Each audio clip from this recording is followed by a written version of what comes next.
Hey everybody, we've got our vacuum powered ping pong ball cannon here.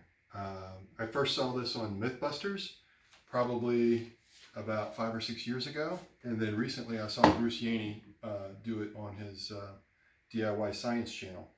So basically what we've got here is a clear 1.5" PVC tube. I've sealed off either end with basically foil from a Mylar balloon. I'm going to pump all of the air out. So this isn't a cannon that uses pressure, it's a cannon that uses vacuum. When I pump all of the air out, there's going to be a ton of pressure pushing on either end of this. I'm going to pop this end with my knife.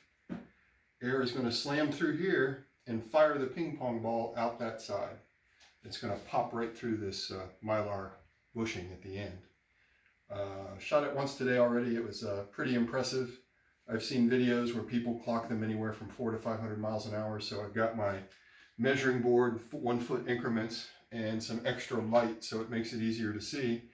And we're going to fire the ping pong ball, and then I'll do a little video analysis to see how fast it goes. So let's get ready here. Go ahead and open up the pump.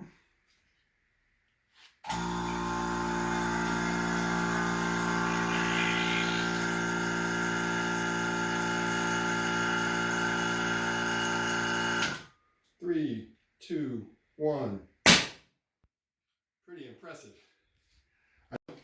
But I think it did reasonably well, and we'll be back. I've got a soda can over there, and we'll try and shoot it through the soda can and see how that works.